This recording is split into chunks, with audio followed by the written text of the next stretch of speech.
Bonjour à toutes et à tous et bienvenue à notre webinaire. Donc nous sommes ravis de vous recevoir aujourd'hui sur Teams.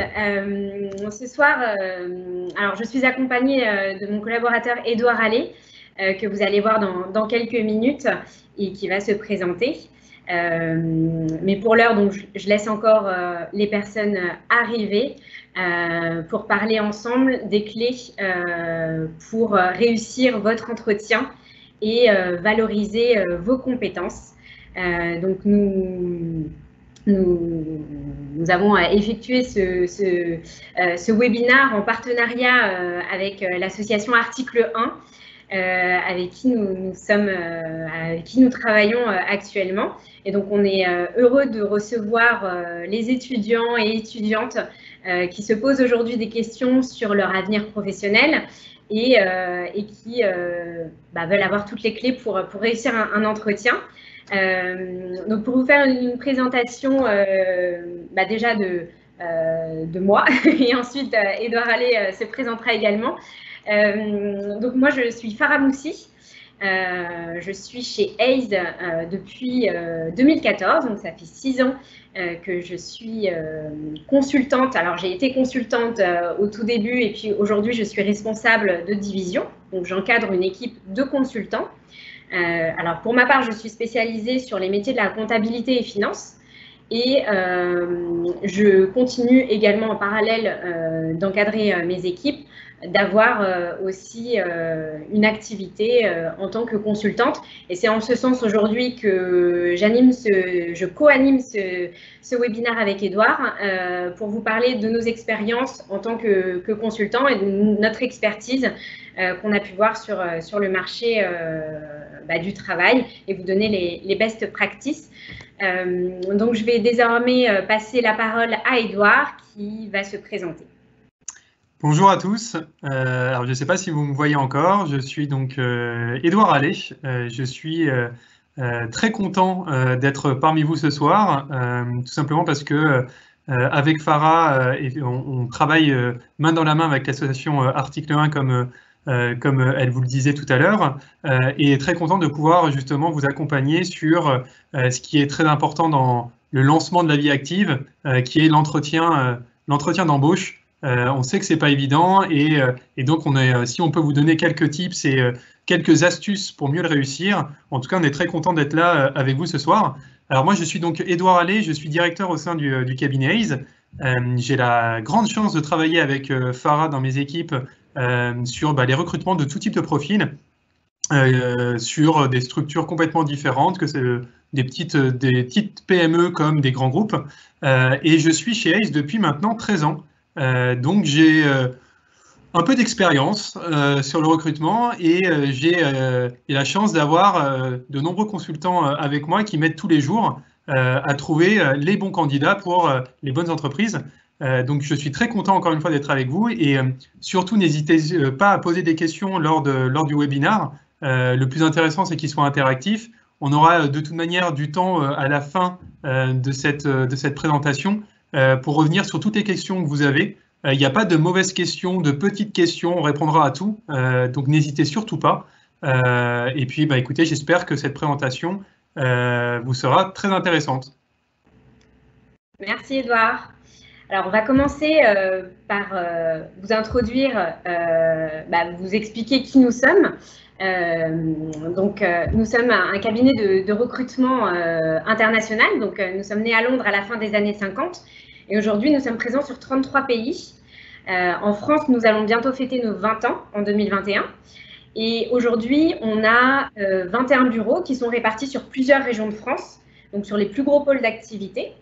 À Paris, donc le bureau parisien va intervenir sur tous les recrutements en Île-de-France. On a aussi des bureaux à Bordeaux, à Lyon, à Aix en Provence, un peu partout en France. Et nous sommes experts sur plusieurs lignes de métiers. Donc, on a une vingtaine de spécialisations métiers. Donc, on va recruter sur des profils aussi bien comptables, financiers, commerciaux, assistanat, les métiers du BTP, les métiers de l'immobilier, de l'assurance également. Donc, vraiment, on couvre un large scope et chaque consultant est spécialisé sur une ligne de métier. Donc on a des bureaux un peu partout dans le monde, ça je voulais préciser. Notre rôle, c'est d'accompagner les candidats, d'accompagner les candidats pour vous trouver un poste. On est pour cela en partenariat avec donc, des clients qui sont aussi bien des TPE que des grands groupes, sur tout secteur d'activité confondu. Donc, je vous ai cité tout à l'heure l'immobilier, le BTP. On a aussi des cabinets de conseil, des sociétés de services, des industries. Donc, c'est en ce sens qu'on match en fait les compétences de nos candidats avec les besoins de nos clients. Et on recrute donc à la fois pour du CDI, du CDD et de l'intérim. Donc, on couvre les 3 types de contrats chez Hays. Donc, pour commencer, voici le sommaire de notre soirée. On a découpé ce webinaire en 3 parties. L'avant-entretien, comment bien se préparer à travers le CV notamment et avoir une bonne préparation avant l'entretien.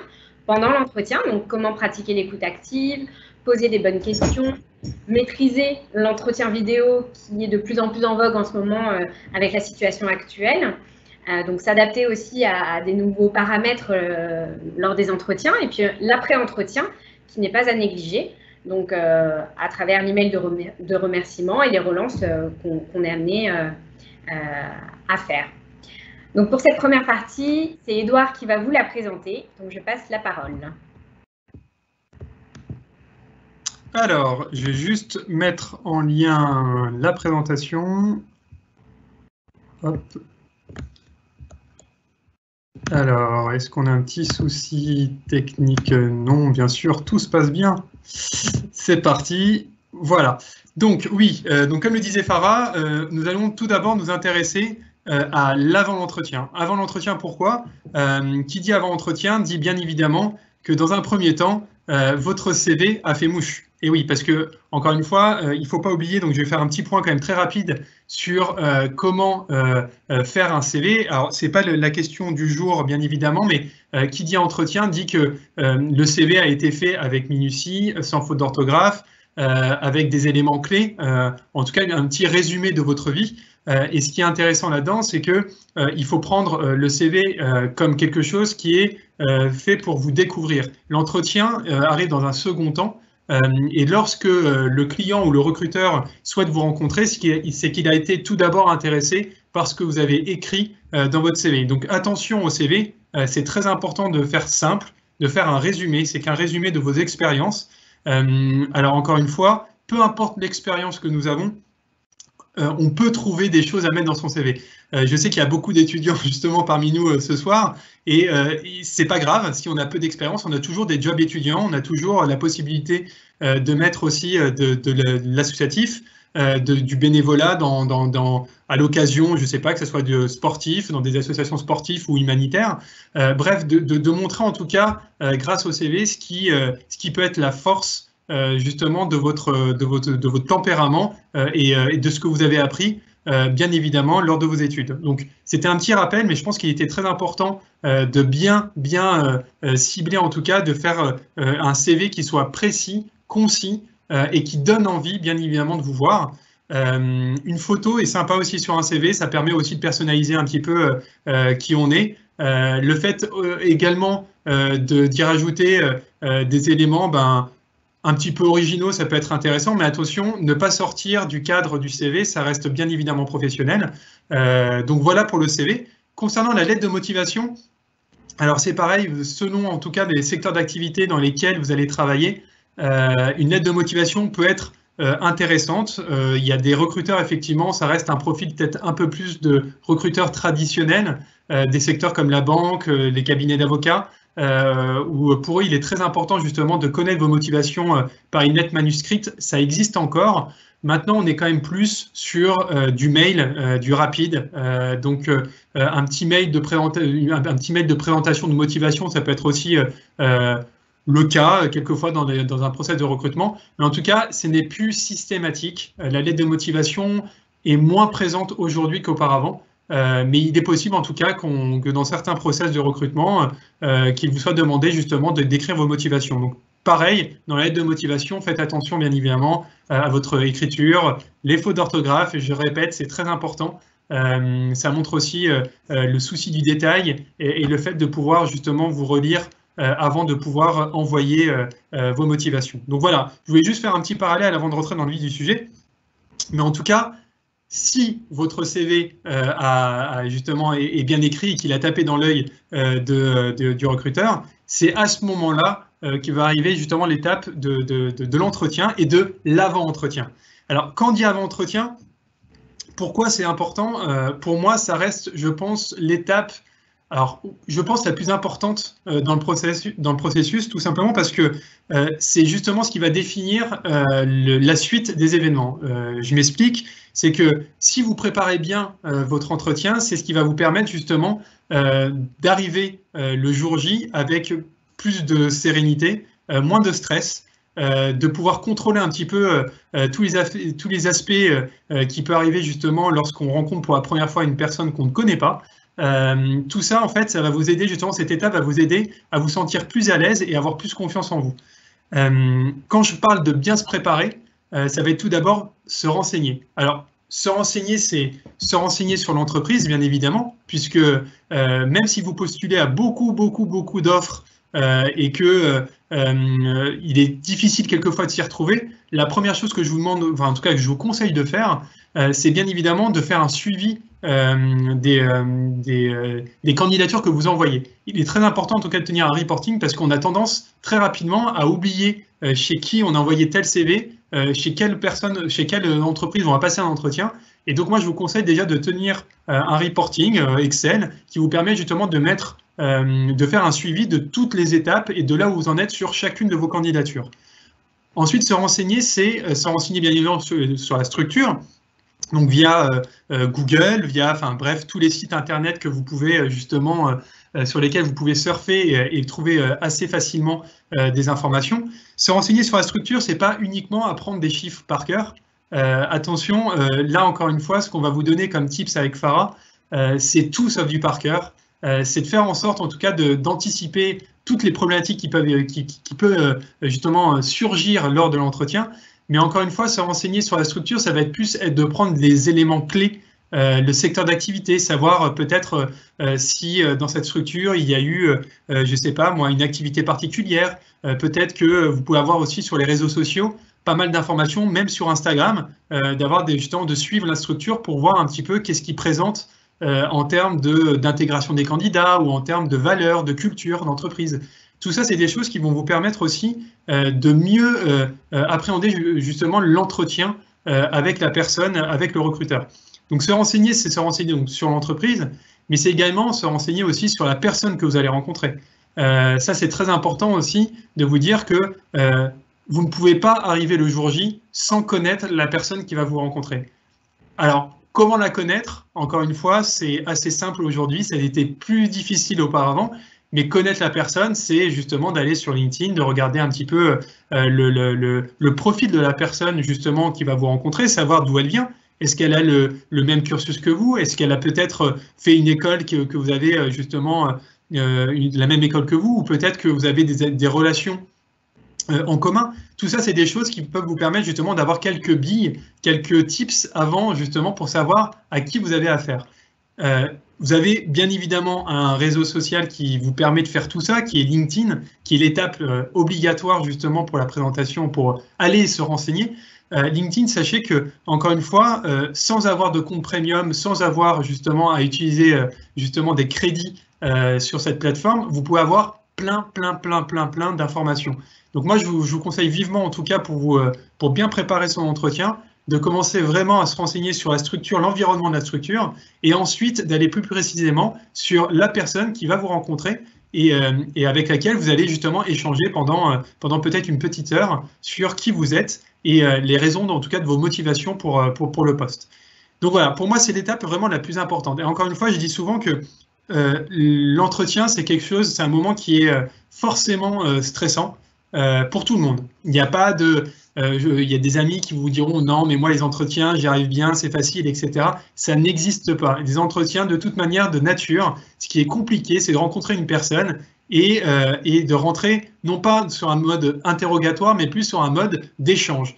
Et pour ça, la meilleure façon d'enlever ce stress, c'est vraiment de se préparer à d'éventuelles questions, à se préparer sur la personne qu'on va rencontrer, à se mettre dans les meilleures conditions justement pour arriver détendu en entretien.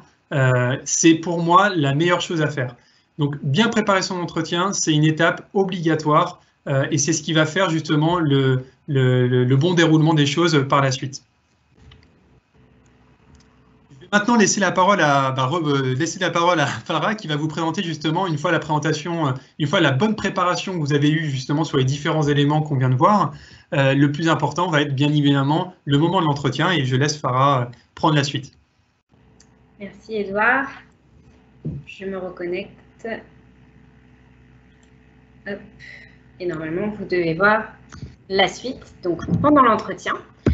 Pendant l'entretien, alors déjà, toujours, enfin les 5-10 minutes avant l'entretien sont un temps qui est important à prendre.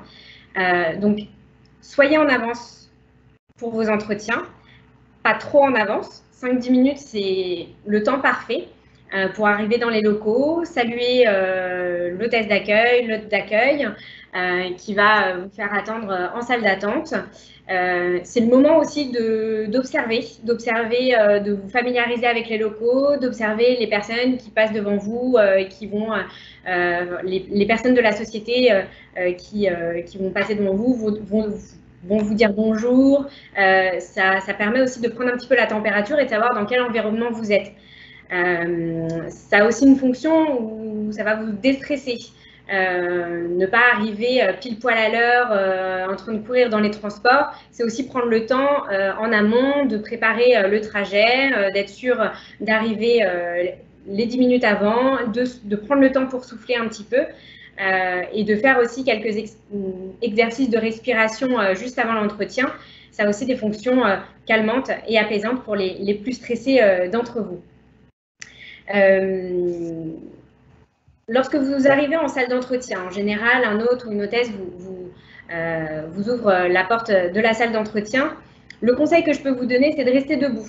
Ça peut surprendre au début parce qu'on a des chaises, c'est fait pour s'asseoir. Mais tant que la personne, votre interlocuteur, n'est pas arrivé en salle d'entretien, rester debout, ça donne une dynamique différente à l'entretien. Un candidat qui vous attend debout, de pied ferme, avec un grand sourire, tout de suite, ça donne une bonne disposition à la personne qui va vous recevoir et du coup, vous vous installerez lorsqu'on vous y invitera. J'insiste aussi sur le sourire. Pour les plus stressés d'entre vous ou ceux qui n'ont pas le sourire facile d'emblée, forcez-vous à sourire dès les premières minutes parce que ce sont les premières minutes qui sont cruciales et qui vont poser le rythme de l'entretien. Donc, une personne qui va vous accueillir avec le sourire, qui va voir votre sourire, tout de suite sera dans de bonnes prédispositions pour passer l'entretien. Pratiquer l'écoute active. Qu'est-ce que c'est ? Durant l'entretien, on n'est pas dans un entretien en un sens. C'est un entretien qui va dans les deux sens. Donc, toujours bien garder le contact avec le contact visuel avec votre interlocuteur, le regarder le plus souvent possible dans les yeux. Et c'est aussi prendre des notes. Le fait de prendre des notes indique à votre interlocuteur que vous êtes intéressé par ce qu'il dit, que vous comprenez les éléments qu'il vous expose et que vous mettez ça par écrit parce que ce sont des paroles que vous intégrez. Donc, le fait de prendre des notes rassure votre interlocuteur et vous permettra, lors d'un deuxième entretien, de vous relire et de relire vos notes avant le second entretien. Il faut compter en général, alors ça dépend des secteurs d'activité ou des métiers pour lesquels vous postulez, mais on est souvent entre 2 ou 3 entretiens. Donc, c'est toujours important d'avoir une trace. Reformuler. reformuler, c'est important de pouvoir reformuler ce que votre interlocuteur vous dit. Alors, ce n'est pas tout reformuler, mais c'est de pouvoir aussi identifier les points importants du poste et de montrer que vous avez bien compris ce qu'on vient de vous dire, que vous avez bien compris les enjeux du poste. Comment aussi dynamiser l'entretien? Ça va être sur la posture. Comment avoir une posture en entretien? C'est se tenir droit, donc regarder dans les yeux comme je vous l'ai dit, être curieux, poser des questions. Alors, on ne va pas être sur des questions liées aux avantages, liées au salaire. Éviter vraiment dans la mesure du possible d'engager ce type de conversation tant qu'on ne vous y a pas invité. Mais poser des questions plutôt sur la culture d'entreprise, sur les recherches que vous avez fait au préalable, par exemple sur une actualité. J'ai vu que votre société allait mettre en place un nouveau produit dans X temps, comment se passe le lancement de tel produit. Tout ça, c'est aussi, ça montre que vous avez fait des recherches, que vous êtes intéressé et que vous vous projetez aussi au sein de cette société. Encore une fois, l'entretien n'est pas un interrogatoire. C'est vraiment un moment d'échange, de partage. On n'est pas dans un rapport de force avec le recruteur. L'idée, c'est vraiment d'être un rapport de force 50-50. Vous apportez vos compétences, votre savoir-faire, et la société vous rémunérera d'un salaire et vous offrira la carrière que vous méritez. Donc, l'idée, c'est vraiment de pouvoir échanger et d'avoir une relation constructive, un échange constructif pendant l'entretien. Mettez-vous à la place du recruteur et dites-vous qu'il doit voir en vous l'assurance que vous vous projetez dans la société, que vous allez être le candidat idéal et que vous allez leur apporter aussi beaucoup. Je reviens, donc oui, donc le fait de poser les bonnes questions, je reviens aussi sur le fait de poser des questions, mais aussi argumenter sur ses propres compétences. Donc là, le but aussi de l'entretien, c'est de dérouler ses compétences. Alors, le conseil que je peux vous donner, c'est de dérouler votre parcours de façon chronologique en présentant à chaque étape la société dans laquelle vous avez travaillé, l'équipe également, qui étaient vos interlocuteurs privilégiés durant telle ou telle expérience, tel ou tel stage, et ensuite développer sur les compétences que vous avez acquis, les tâches que vous avez faites. Et lorsque vous argumentez sur toutes ces compétences-là, il est important que tout soit factuel, que vous puissiez illustrer avec des exemples concrets ce que vous avez réalisé. Exemple, si un comptable me dit je sais gérer un volume de factures important, qu'est-ce qu'un volume important? Est-ce que, alors ça va être par exemple, je sais gérer 100 factures par mois, par exemple. Ça peut être lorsque quelqu'un me dit je suis résistant au stress, très bien, mais dans ce cas-là, il faut toujours aller plus loin et développer. Dans telle situation, j'ai pu, voilà, par exemple,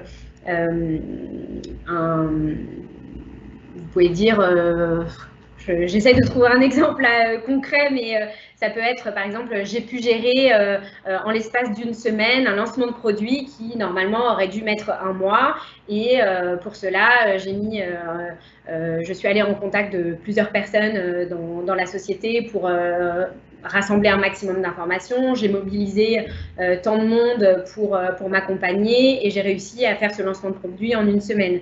Donc, c'est vraiment donner des éléments concrets, des illustrations pour que la personne en face de vous, vous imagine tout de suite dans votre environnement de travail.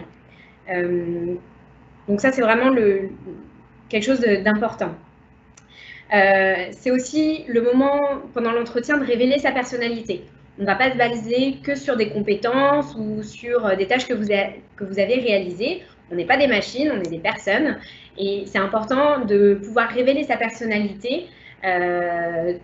alors en restant un peu dans le cadre de l'entretien tout de même, mais ça peut être à travers un sport de haut niveau que vous pratiquez, à travers un domaine associatif qui vous tient à cœur, à travers un intérêt particulier que vous portez pour tel ou tel élément. Et du coup, le but aussi, c'est que la personne en face de vous, vous se rappelle de vous à travers aussi ces petits moyens mémotechniques.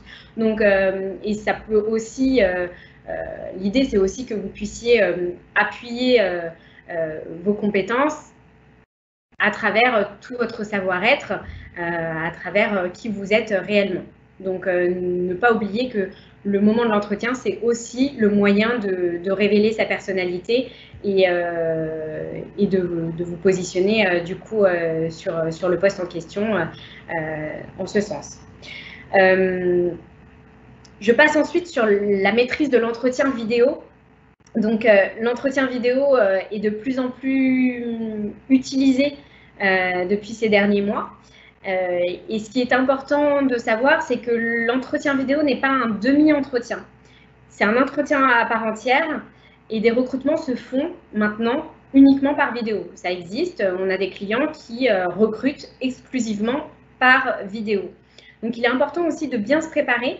Et ça passe aussi par alors, tout ce qui est non-verbal, donc être en tenue professionnelle, même si on est chez soi, il est important d'être prédisposé à passer un entretien. Donc, on n'est pas obligé de se mettre en costume cravate pour les hommes ou en tailleur pour les femmes, mais on va éviter le t-shirt avec le gros Mickey dessus, on va éviter voilà, le t-shirt à bretelles également. Moi, j'ai déjà eu une candidate en entretien qui était sur son lit. Alors, ça ne se voyait pas qu'elle était sur son lit, mais ça se voyait quand elle bougeait. Et en fait, je me rendais compte qu'elle était effectivement assise sur son lit. Et elle avait des petites bretelles, enfin, un petit débardeur. Donc, il y a vraiment un juste milieu entre la tenue très professionnelle et très procédurière et le côté cocooning qu'on peut avoir chez soi. Donc, soyez dans la mesure du possible sur une chaise, une table, un fond blanc si c'est possible. Ou alors nous, on a développer des fonds d'écran et je pense que sur Teams notamment vous avez accès à des faux fonds qui vous permettent de sculpter tout votre intérieur. Donc voilà, soyez bien prédisposés à passer un entretien en vidéo. Évitons les conjoints qui passent derrière, le chat qui passe sur le clavier. Enfin, tout ça, ce sont des éléments à prendre en compte et ne surtout pas négliger l'entretien vidéo qui peut être crucial et qui peut être raté aussi s'il n'est pas bien préparé. Bien cadrer la caméra, tester le son en amont, la vidéo en amont, et toujours comme un vrai entretien, prendre des notes, prendre de quoi noter, préparer des questions. Voilà, c'est vraiment un entretien à part entière et qui aujourd'hui devient la norme. Donc, soyez-y préparés à ce niveau-là. Je fais un aparté sur la préparation à des questions qui peuvent vous être demandées, notamment sur les qualités et les défauts qu'on peut vous demander. Alors souvent, c'est une question qui revient souvent, la question des qualités et des défauts. Soyez le plus honnête et transparent possible dans cette démarche, mais également prenez en compte le poste pour lequel vous postulez. Pour un comptable, par exemple, on va éviter de dire qu'en défaut, on est très désorganisé. Parce que forcément, ça ne colle pas avec le poste, enfin l'essence même du poste. Donc, soyez honnête là-dessus, sur vos qualités et vos défauts, mais essayez de prendre en compte aussi le poste et à ne pas vous tirer une balle dans le pied bêtement là-dessus. Donc, voilà comment se déroule un entretien. Je passe la parole à Édouard s'il n'y a pas de questions entre-temps. Je ne sais pas si... Alors, il y a pas mal de questions. Oui. Il y a pas mal de questions, Farah, mais je pense que justement, vu qu'il y a, n'hésitez surtout pas à en poser d'autres. On aura le temps de toute manière à la fin du webinaire pour revenir dessus. Donc, n'hésitez pas à poser toutes les questions. Et de toute manière, on reviendra sur toutes les questions si on a le temps, bien sûr. Mais on en sélectionnera la grande majorité pour qu'on puisse justement vous apporter des précisions. Mais il y a des questions, Farah, t'inquiète pas, il y a du boulot. Merci, Édouard. Oui, donc comme vous le disiez, Farah, donc on a vu la phase de préparation d'entretien, la phase de comment réussir son entretien. Et là, vous pensez que c'est fini, mais ce n'est pas fini. C'est-à-dire que vous avez fait peut-être 80% du travail, mais il reste encore l'après-entretien, qui est une dernière phase qui est très importante également. Lors des 2 précédentes phases, Farah et moi-même, on vous expliquait justement l'importance de bien préparer chaque étape de l'entretien, avant l'entretien, avec les différentes justement soucis de gérer l'information de la structure de la personne qu'on rencontre pendant l'entretien, vous mettre à l'aise. Se mettre à l'aise, c'est aussi préparer l'entretien avec une tenue pro, comme le disait Farah, ne pas être perturbé en fait pendant cette situation qui est de toute manière, quoi qu'il arrive, stressante. Alors plus ou moins stressante selon les personnes, mais c'est vrai que c'est important. Ces 2 phases-là font que de toute manière, si vous les préparez bien, ça se passera très bien. Alors la dernière phase, qui est après l'entretien, pourquoi elle est importante? C'est tout simplement parce que on a tendance, une fois qu'on a répondu aux questions, à se dire ça y est, c'est bon, il va faire son choix. Maintenant que j'ai fini de répondre à toutes ces questions et que l'entretien est terminé, je peux partir quitter la structure. Maintenant, il va revenir vers moi. Eh bien non, ça ne se passe pas comme ça. C'est-à-dire qu'aujourd'hui, en fait, ce qu'attend un recruteur ou un recruteur, une entreprise directe, c'est justement de connaître et de voir l'intérêt, la motivation des candidats. La motivation et l'intérêt, on la voit bien évidemment pendant l'entretien, pendant la phase d'entretien que vous a présenté Farah, mais on la voit également, on peut faire la différence, on peut susciter l'intérêt encore plus auprès des recruteurs en faisant justement un email de remerciement. Alors je m'explique, c'est qu'on parlait au tout début de la fameuse lettre de motivation qu'on envoyait avec le CV, qui est maintenant, on va pas dire archaïque, mais en tout cas qui est de moins en moins présente dans les process de recrutement. Et bien aujourd'hui, en fait, vu que tout va plus vite, faire un mail de remerciement, que ce soit un recruteur ou la personne qui vous a directement reçu, ça peut faire la différence. Alors, je m'explique également dans le mail de remerciement, c'est bien évidemment un peu plus complexe que des simples remerciements. Le mail de remerciement, c'est peut-être le moyen aussi de montrer ce que vous avez compris de l'entretien. C'est-à-dire que ça vous permet aussi de montrer que vous avez écouté, que vous avez fait preuve d'écoute active et que vous avez pris des éléments qui vous paraissaient intéressants.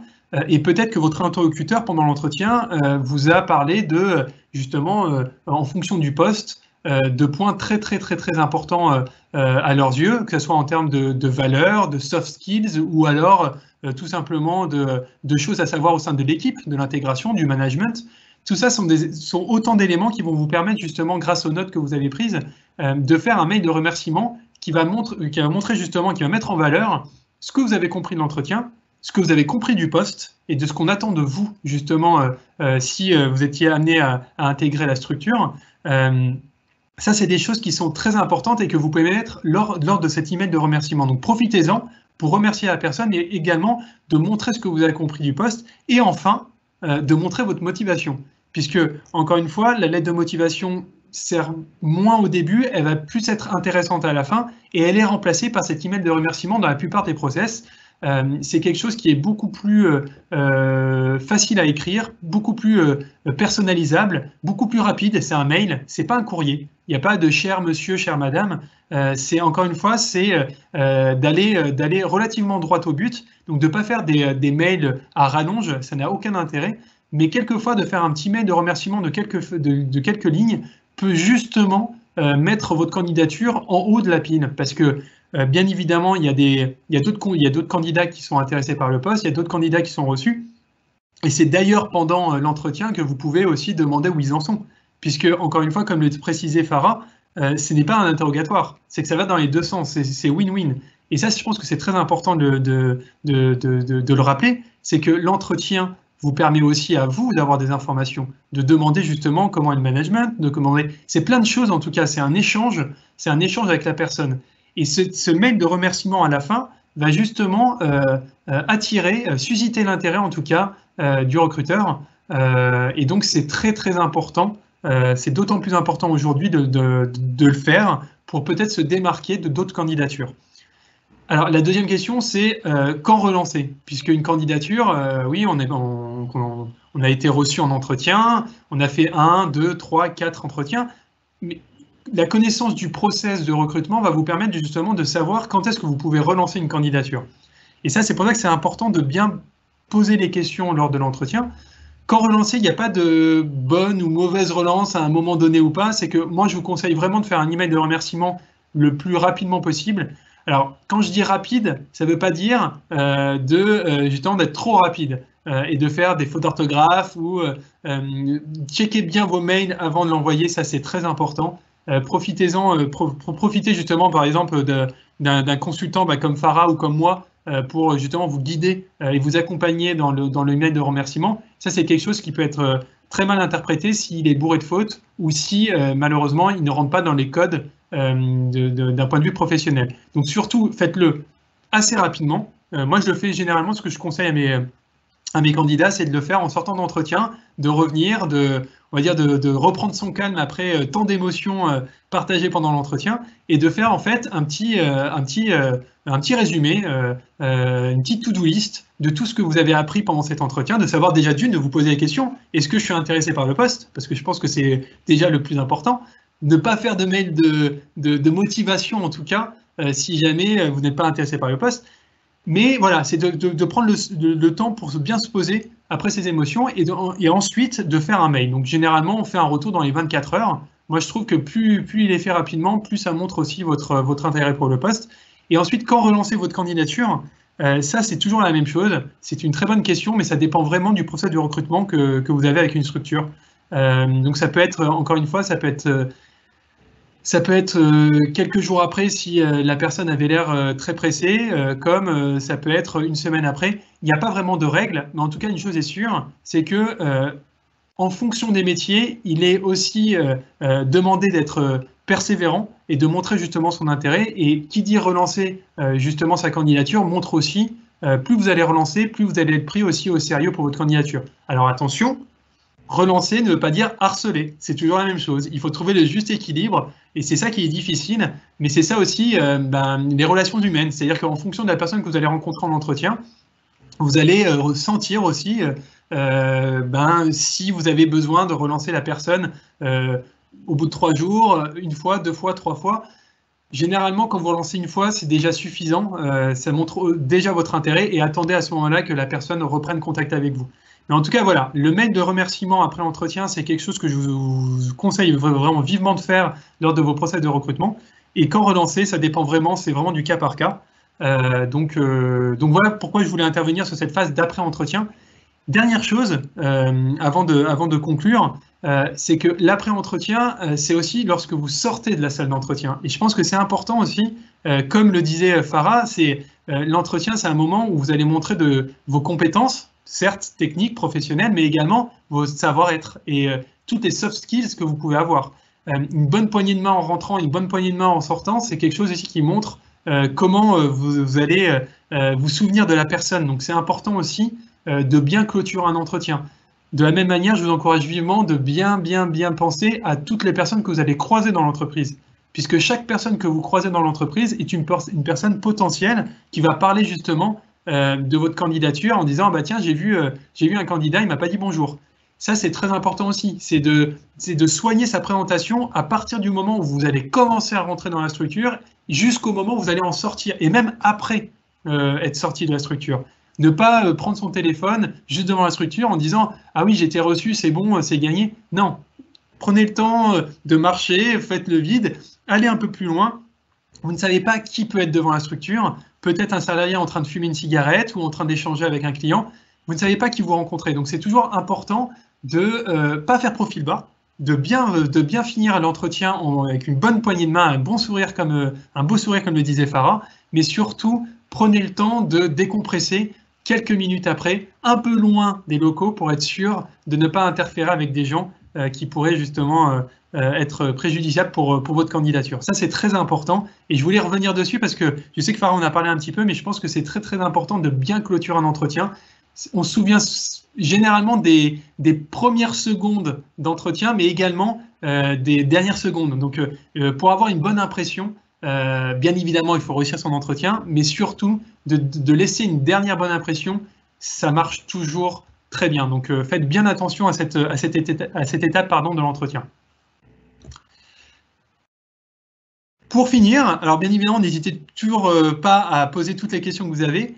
On a justement une phrase qu'on adore chez Hays et qui pour moi est une de nos valeurs, c'est le bon job peut transformer la vie d'une personne et la bonne personne peut transformer une entreprise. Alors moi, je suis convaincu de cette phrase, de cette citation. Je pense que Farah me partage la même envie puisque ça fait de nombreuses années qu'on travaille ensemble et on est convaincu qu'encore une fois, il n'y a pas une manière de présenter un CV, il n'y a pas une manière de réussir un entretien. La seule chose que moi je pourrais vous dire, le dernier conseil que je pourrais vous donner, c'est de vous sentir le plus naturel possible. Encore une fois, le naturel n'exclut pas le fait de bien préparer son entretien, mais de vous sentir le plus naturel possible et surtout de prendre un entretien comme une chance incroyable de rencontrer une personne et d'échanger avec elle. Encore une fois, c'est un échange, ce n'est pas un interrogatoire. Vous ne devez pas être stressé à l'idée d'avoir une bonne ou une mauvaise réponse. Il n'y a pas de bonne réponse à des qualités, à des défauts. Il n'y a pas de bonne réponse à savoir quelle rémunération on souhaite avoir. Tout ça, encore une fois, c'est propre à chaque candidat. Et c'est ce qui fait la force justement de notre métier des relations humaines.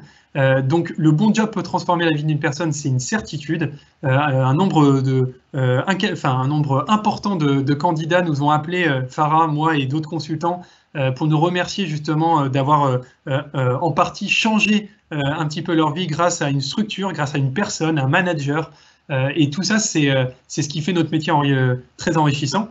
Et la bonne personne peut transformer une entreprise, c'est aussi le cas, puisqu'encore une fois, un recruteur peut avoir en tête une idée très précise d'un candidat, et en vous rencontrant, elle se dit que finalement, ça n'avait rien à voir avec le cahier des charges, et c'est bien pourtant la bonne personne qu'il faut.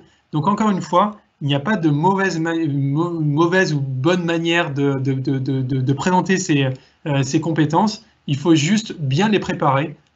Et surtout faire preuve d'une écoute active pour avoir vraiment une vraie relation avec la personne que vous avez en face de vous.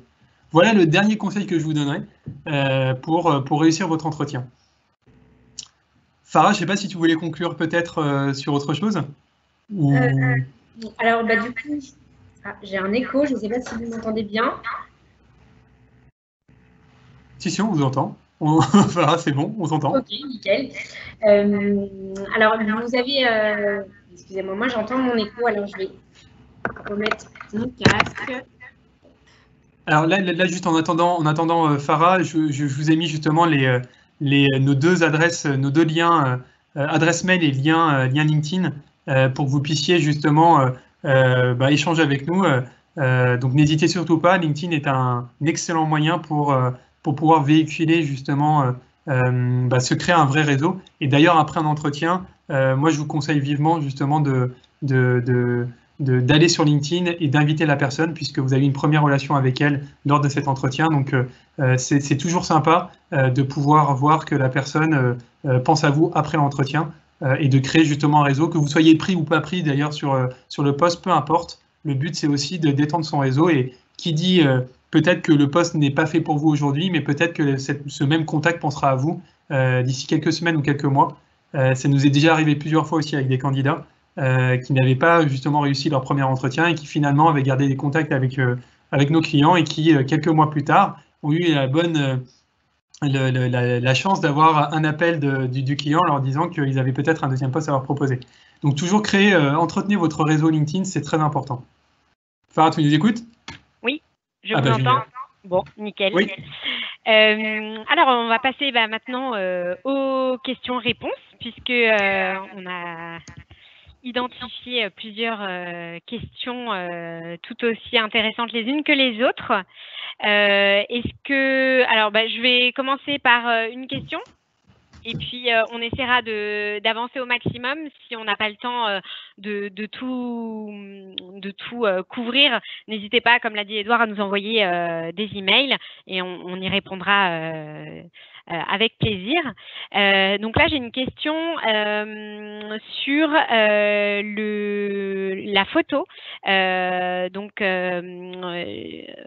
Pour un CV à destination de l'international pour la recherche d'un stage de mobilité, une personne spécialisée dans le CV en anglais de mon CFA m'a conseillé de ne pas mettre de photo de profil car cela peut prohiber dans certains pays, ce que je conçois. Mais quel est votre avis là-dessus?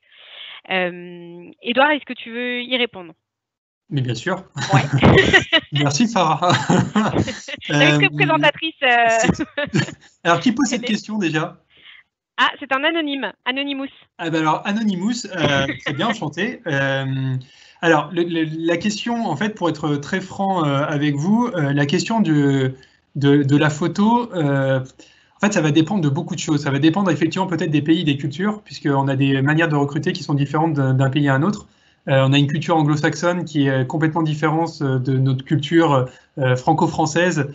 Donc, bien évidemment, il faut adapter son CV en fonction de là où vous postulez. Maintenant, pour être... moi, je pars du principe, en tout cas, que la photo permet de mettre un visage sur un nom. Et en fait, je trouve que c'est assez sympa en tant que recruteur de pouvoir savoir à qui on a affaire. Encore une fois, je trouve que ça personnalise votre CV. Et donc, moi, je vous conseillerais plutôt de le mettre. Maintenant, c'est pas du tout obligatoire. Il y a de très bons CV, de très beaux CV sans photo. Donc après, tout dépend comment vous vous sentez par rapport à ça. Encore une fois, je vous le répète, il n'y a pas de bonne solution sur vraiment une mise en forme particulière de CV. Le CV, c'est aussi, ça raconte aussi votre vie et ce que vous avez envie de montrer. Donc, si vous vous sentez pas forcément à l'aise avec la photo, ne la mettez pas, ça sert à rien. Si vous pensez que, pour vous, par exemple, moi, j'ai plutôt tendance à dire que moi, je mettais ma photo sur mon CV parce que je trouvais ça sympa que l'interlocuteur puisse voir qui il allait recevoir, ne serait-ce qu'un contact en salle de chercher justement le candidat ou quand le recruteur descend pour vous accueillir. Et c'est vrai que c'est quand même sympa de savoir à qui on a affaire et de ne pas se tromper. Voilà, c'était plus. Je trouve que le premier contact est important et donc c'est toujours plus rassurant de voir à qui on a affaire. Donc, moi, je conseillerais à Anonymous de faire vraiment comment il le ressent. Vraiment, c'est vraiment vous qui mettez ce que vous avez envie de mettre dans le CV. Il n'y a pas de photo ou pas photo. Vous faites vraiment comme vous le sentez. En France, en tout cas, c'est vrai que c'est peut-être très franco-français, mais c'est vrai que la photo est quand même très présente, mais elle n'est pas du tout obligatoire. Donc, faites vraiment comme vous le sentez. Merci, Edouard. Ce même Anonymous nous a demandé si il était conseillé de renseigner ou pas ses jobs étudiants, serveur, manutentionnaire, photographe, dans le CV, sachant qu'il recherche un poste dans le domaine de l'ingénierie.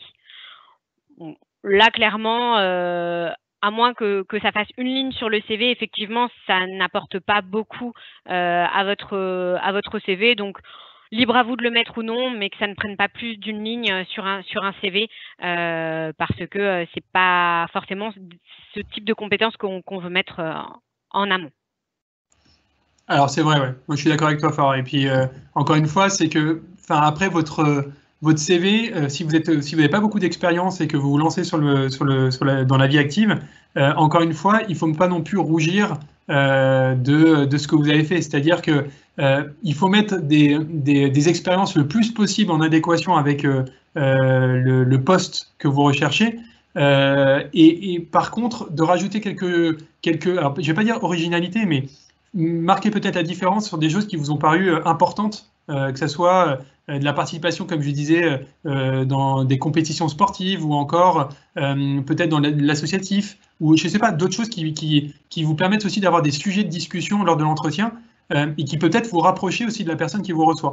Donc voilà, c'est bien adapté de ne pas faire des tonnes et des tonnes sur un job de homme sandwich quand j'étais étudiant. Bon, clairement, je pense que ça n'a pas beaucoup d'intérêt. Mais voilà, c'est toujours trouver un bon équilibre entre le poste pour lequel vous postulez et ce que vous avez pu réaliser jusqu'à maintenant.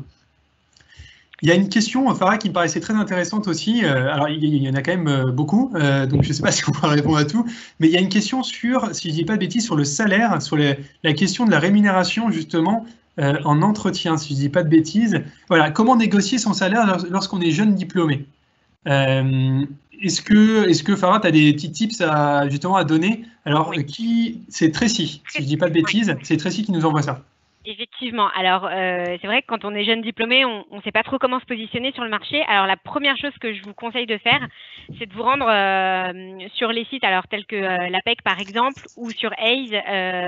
On a en fait ce qu'on appelle des études de rémunération.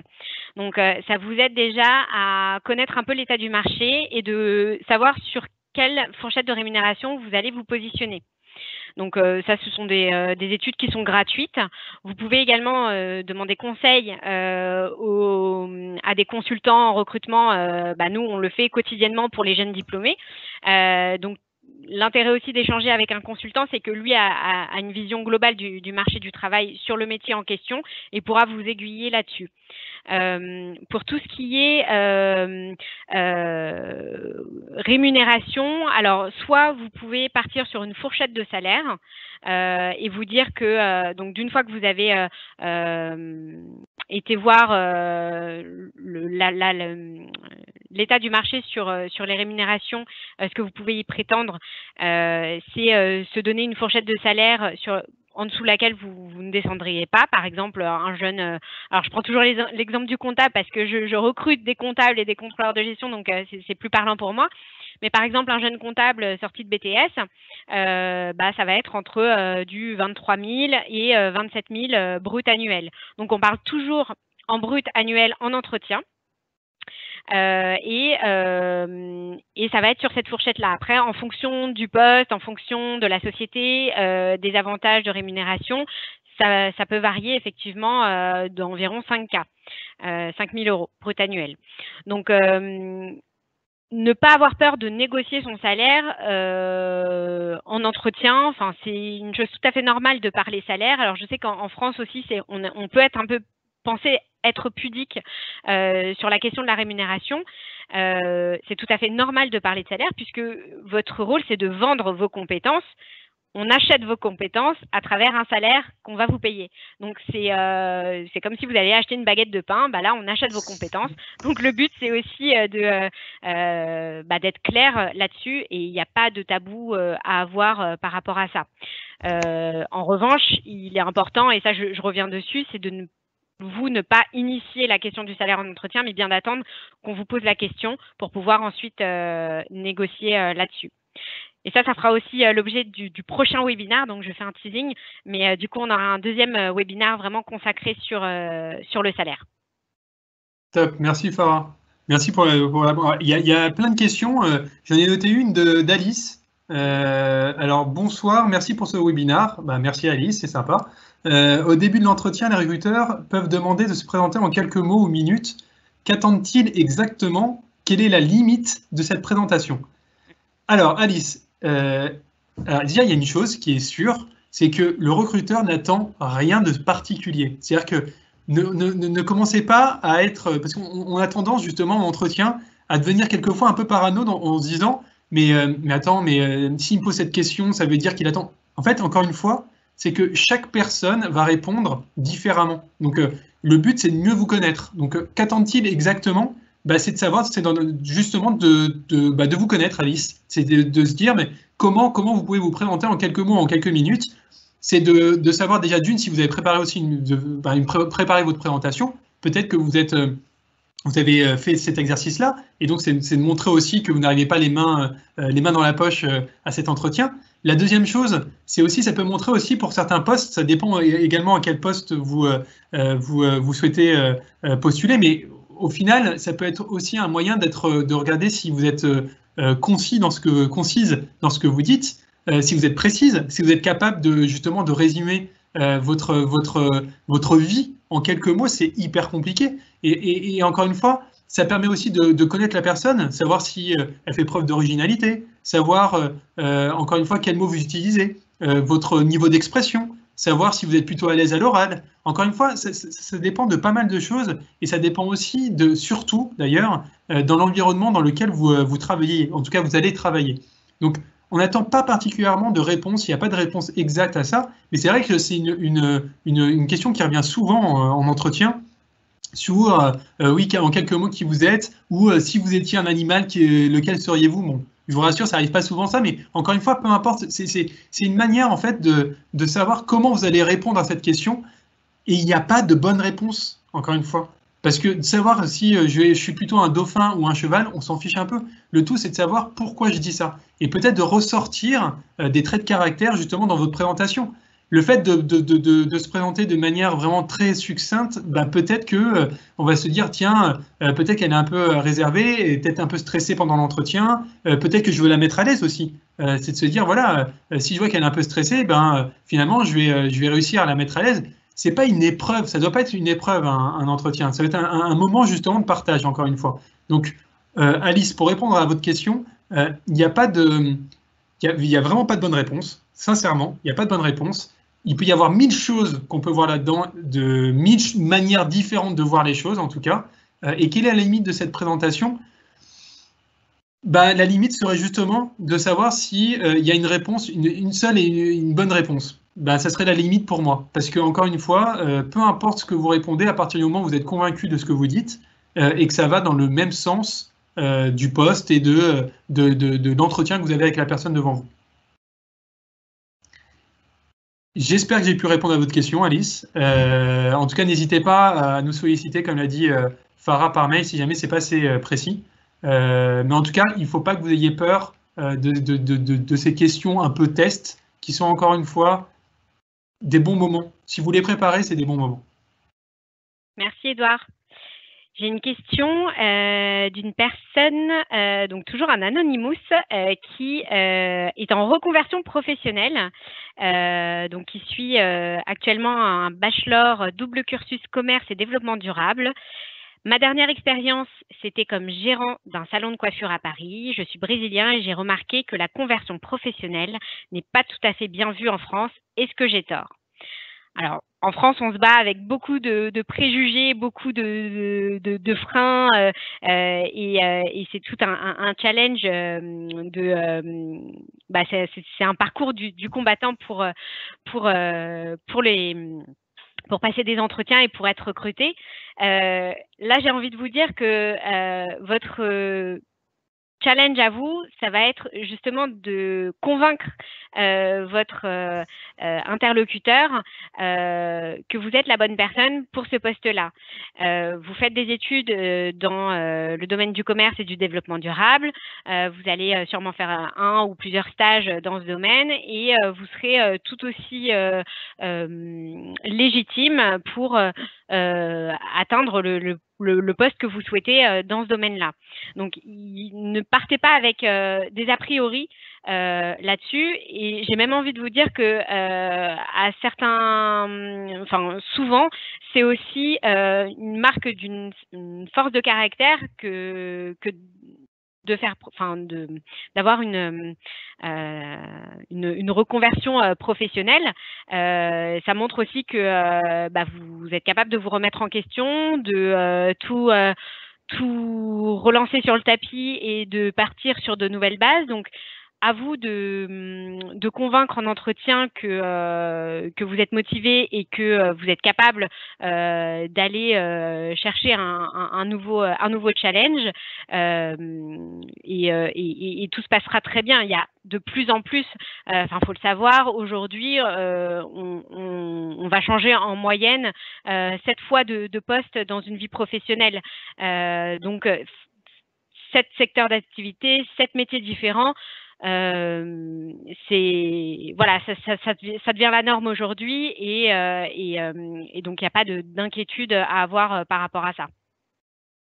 Merci Farah. J'ai une question de Sonia. Sonia, bonsoir. Pour les stages dans les cabinets du Big Four, où les recrutements se font des mois avant, vous nous conseillez de candidater combien de temps avant?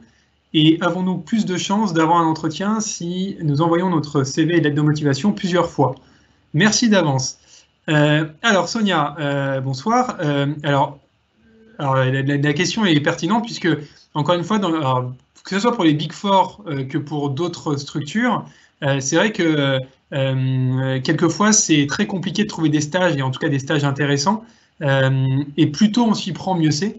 Et moi j'ai tendance à dire que, en tout cas je prends l'exemple de notre société, mais également de la plupart de nos clients, on a constamment besoin de toute manière de nouvelles personnes, que ce soit des stagiaires, des alternants, et je pense qu'il n'y a pas vraiment de date particulière pour envoyer une candidature. Plus c'est fait en avance, plus vous avez de chances aussi de ne pas avoir un stage qui vous passe sous le nez. Maintenant, après, c'est toujours la même chose. Peut-être que dans les Big Four, ils ont des périodes qui sont plus denses que d'autres, notamment avec les clôtures. Donc j'imagine qu'il y a peut-être des moments pour postuler et d'autres peut-être un peu moins.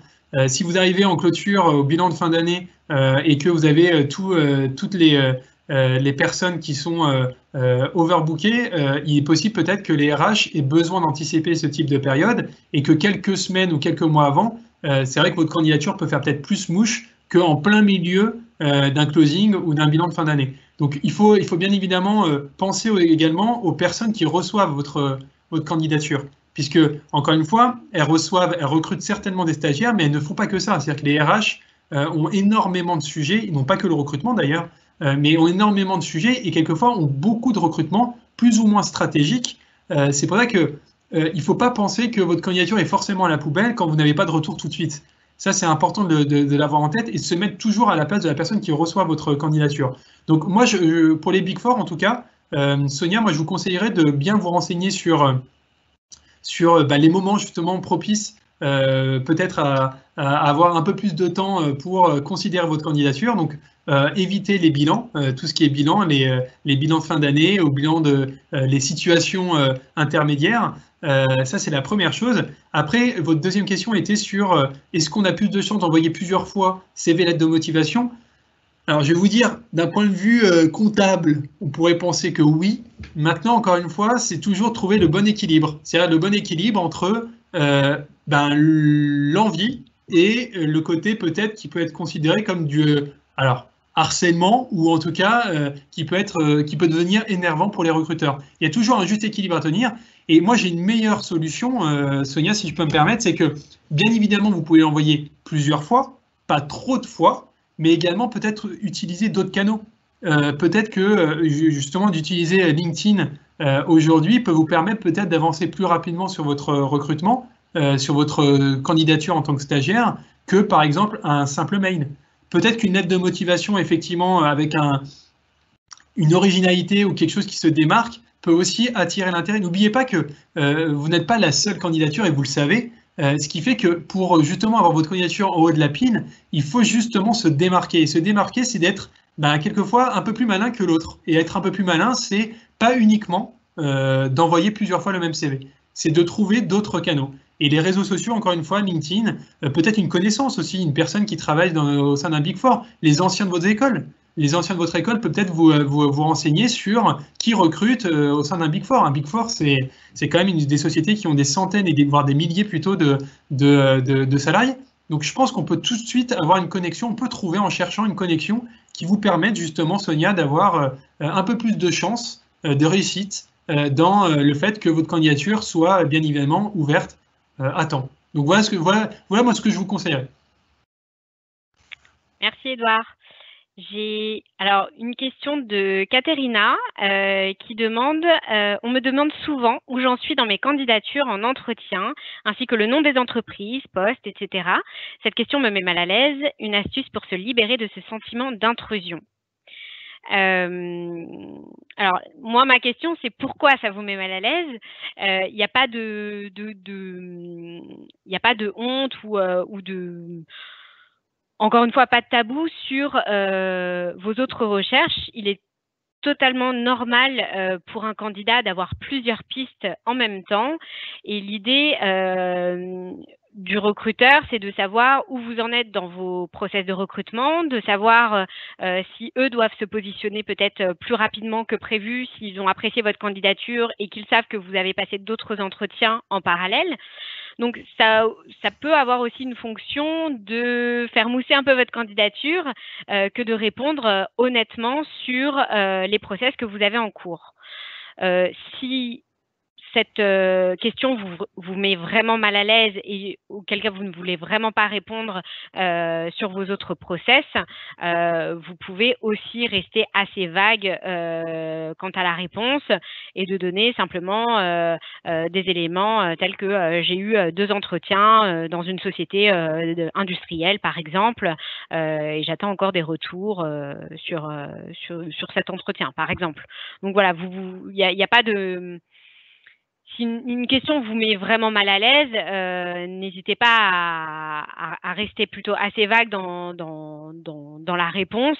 Mais encore une fois, il n'y a rien de mal à répondre honnêtement sur vos autres process en cours, ce qui est normal. Vous à l'inverse, vous pouvez très bien demander à la société où ils en sont dans les recrutements et combien de candidats ils ont vus, comment se passe le déroulé du process.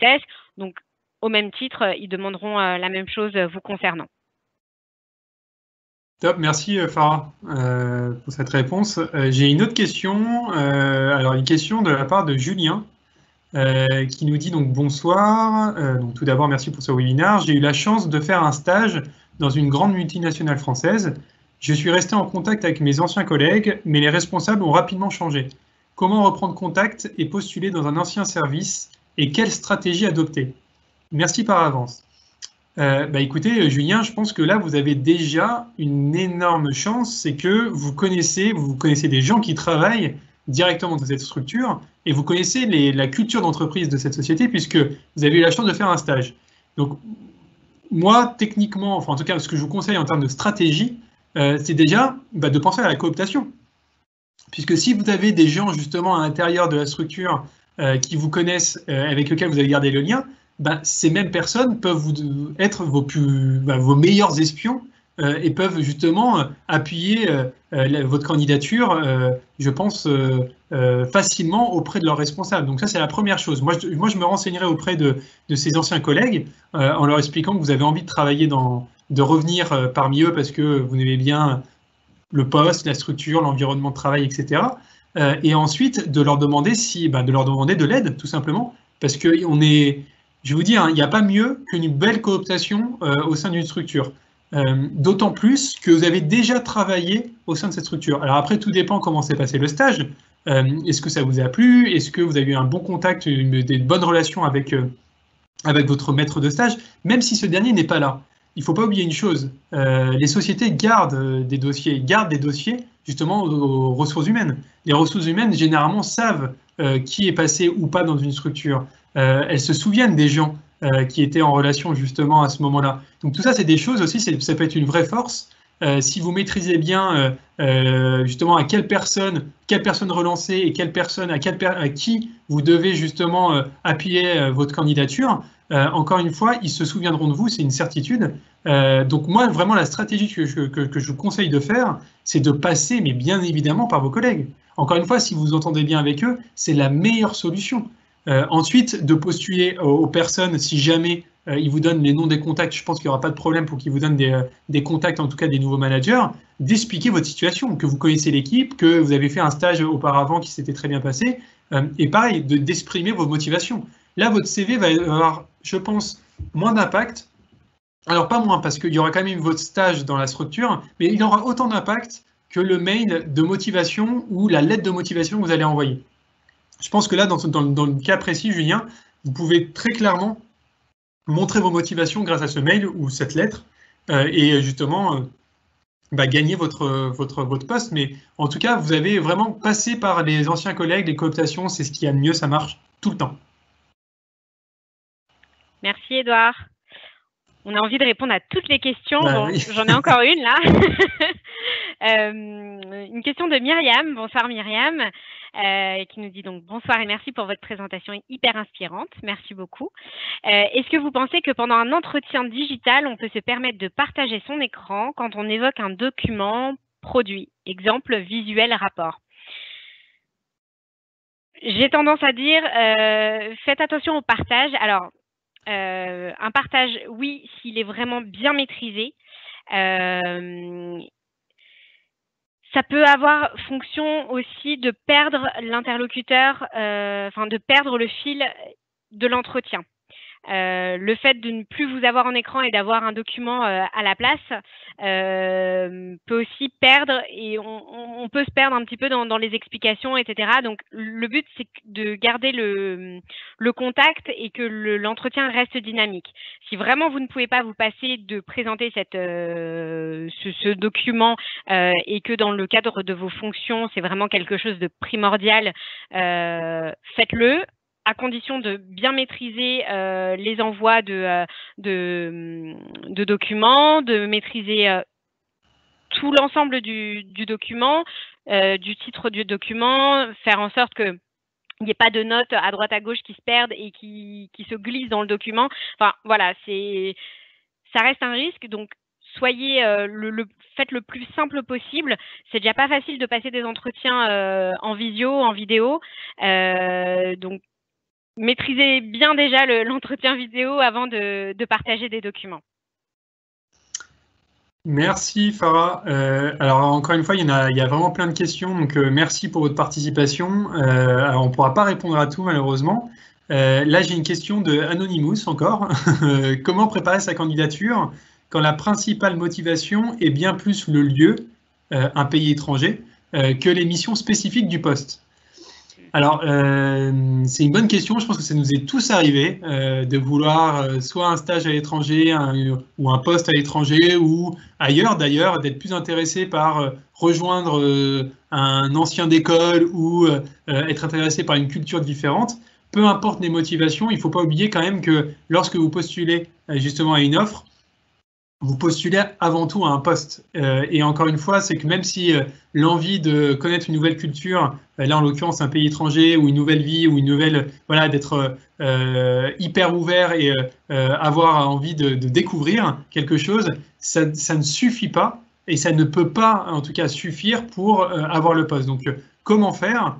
Ben, c'est tout simplement, je ne vais pas vous dire de mentir, parce que le but c'est de trouver aussi de l'intérêt dans votre poste. Parce qu'il ne faut pas oublier qu'une fois à l'étranger, vous allez quand même passer une grande partie de votre temps dans cette société. Donc ça veut dire que, à part vous dire de trouver un poste qui est plus intéressant dans le pays et qui vous donnera peut-être plus de motivation et d'envie pour postuler, sinon c'est peut-être de savoir qu'est-ce qui pourrait être finalement des qualités du poste, enfin qu'est-ce que vous pouvez tirer par exemple du poste de positif, parce qu'il y a forcément des missions qui sont positives.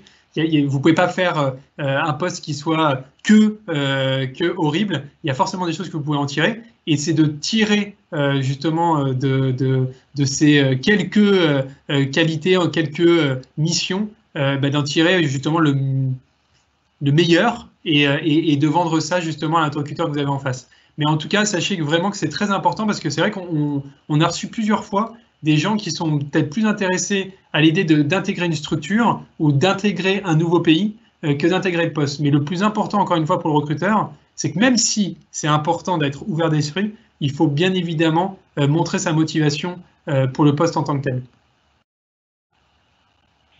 Merci Edouard. Je pense que notre webinaire touche à sa fin.